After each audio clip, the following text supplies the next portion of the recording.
कर्नाटक चुनाव की तस्वीर साफ, किस दल में कितने उम्मीदवार। नामांकन पत्रों की जांच पूरी, कांग्रेस की चिंता हुई दूर।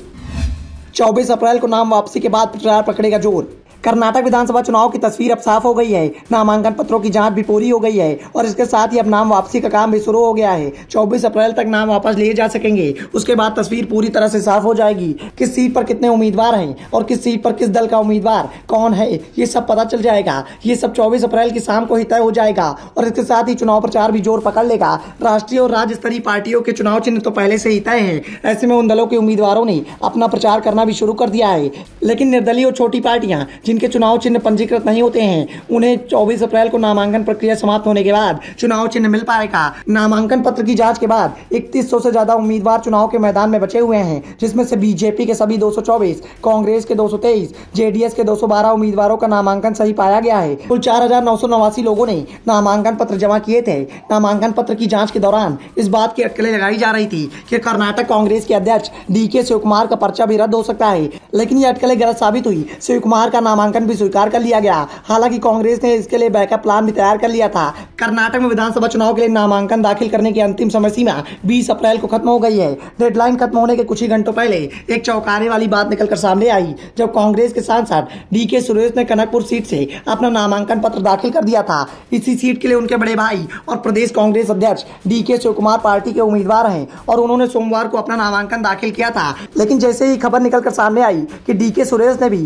कनकपुरा से नामांकन कर दिया है, तो मीडिया ने कांग्रेस के पदाधिकारियों से संपर्क किया तो पता चला सुरेश ने शिवकुमार के नामांकन रद्द होने की स्थिति में बैकअप प्लान के तहत अपना नामांकन दाखिल किया था। अब शिवकुमार का नामांकन स्वीकार कर लिया गया है तो डीके सुरेश अपना नामांकन वापस ले लेंगे। नामांकन के बाद डीके सुरेश ने कहा कि मैं कनकपुरा से मतदाता हूं, मुझे वहां से चुनाव लड़ना चाहिए।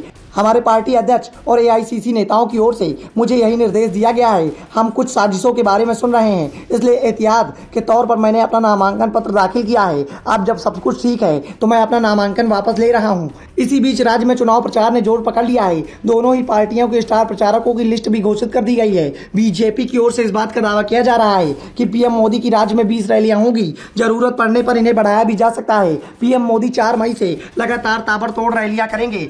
तो दूसरे ओर राहुल गांधी ने भी चुनाव प्रचार तेज कर दिया है। उन्होंने 16 अप्रैल को कर्नाटक के कोलार में अपने चुनाव प्रचार का आगाज किया था। कोलार में राहुल गांधी ने 2019 में एक भाषण दिया था। उस समय लोकसभा के चुनाव चल रहे थे और चुनाव प्रचार के दौरान राहुल गांधी ने कहा था कि नीरव मोदी, ललित मोदी और पीएम मोदी, इन सभी चीजों में एक चीज कॉमन है कि सभी चोरों का सरनेम मोदी है। और राहुल गांधी के इस बयान को लेकर सूरत कोर्ट में 2 साल की सजा उन्हें सुनाई थी, जिस कारण से उनकी संसद सदस्यता भी चली गई। राहुल गांधी की अभी 13 रैलियों का प्लान तैयार किया जा चुका है। राहुल गांधी चुनाव में कुल 16 रैलियां होंगी, जिसमें से 3 हो चुकी हैं। सक्रिय राजनीति में आने के बाद शायद ये पहला मौका होगा जब राहुल गांधी किसी राज्य में इतनी रैलियों को संबोधित करेंगे। राहुल गांधी रविवार को चुनावी रैली करेंगे तो अमित शाह कर्नाटक में डटे हुए हैं। योगी आदित्यनाथ की भी रैलियों का प्लान तैयार किया जा रहा है।